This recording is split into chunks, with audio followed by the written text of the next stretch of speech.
4.6 billion വർഷങ്ങൾക്ക് മുൻപായിരിക്കും അത് സംഭവിച്ചത്. 5 ഭുജങ്ങളുള്ള നക്ഷത്രം, ഇരുതല മൂർച്ചയുള്ള കത്തികൊണ്ട് അത് മിനുക്കുന്ന കൈ, നക്ഷത്രത്തിൻ്റെ ഉപരിതലം കട്ടിയായി. പ്രായപൂർത്തിയാകാത്തയാൾ ആ കത്തിയുമേന്തി നക്ഷത്രത്തെ സമീപിക്കുന്നു. ഒരു ഭുജത്തിൻ്റെ അഗ്രം വെട്ടും തോറും പദാർത്ഥങ്ങളും കഷണങ്ങളും തെറിച്ചു പോയിക്കൊണ്ടിരുന്നു.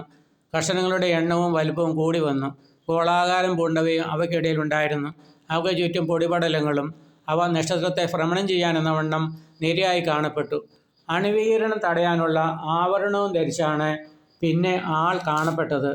നക്ഷത്ര ശിഖരത്തിലൂടെ കുഴിച്ച് കേന്ദ്രത്തിൽ എത്തണമെന്ന ഉദ്ദേശത്തോടെ ആയിരിക്കാം അദ്ദേഹം കുഴിക്കാൻ തുടങ്ങി.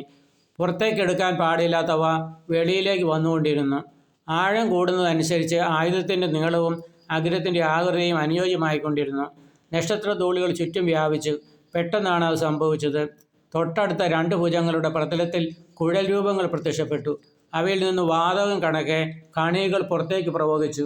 4-5 ഭുജങ്ങളിലും ഇതുതന്നെ സംഭവിച്ചു. നക്ഷത്രഭുജങ്ങളെല്ലാം തകരുമെന്ന അവസ്ഥ. അത് അനിയന്ത്രിതമായിരുന്നു. അവസാനം അനിവാര്യമായത് സംഭവിക്കുക തന്നെ ചെയ്തു. നക്ഷത്രഭുജങ്ങളെല്ലാം തകർന്നു. അവ പല വലുപ്പത്തിലും ആകൃതിയിലും അകലങ്ങളിലേക്ക് പാഞ്ഞു. നക്ഷത്രകേന്ദ്രത്തിൻ്റെ 5 വശങ്ങളിലുള്ള കട്ടിയായ ഉൾഭാഗം മാത്രം അവശേഷിച്ചു. അതിലും എന്തെങ്കിലും മാറ്റം ഉണ്ടാകുമോ? തകർന്നാൽ ഭയാനകമായത് പലതും സംഭവിക്കും. ആദ്യം മുതലുള്ള ആൾ പ്രത്യക്ഷനായി. അവിടെ എല്ലാം അടങ്ങിയിരുന്നു.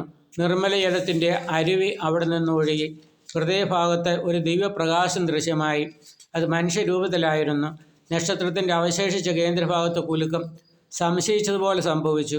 അത് വിണ്ടുകീറി. ഉള്ളിൽ ഭീകരസത്വം. പുറത്തേക്ക് ചാടാനാകാതെ അത് ഉള്ളിൽ കുടുങ്ങി. അത്യഗാധമായ തീക്കുണ്ടമായിരുന്നു അത്. സൂര്യനിൽ ഇരുണ്ട പാടായി ഏവർക്കും അത് ദൃശ്യമാണ്. അതിൽ ഒരു കണിക മുതലയുടെ ആകൃതിയിൽ സൗമ്യമായെന്നോണം പുറത്ത് കാണപ്പെട്ടു.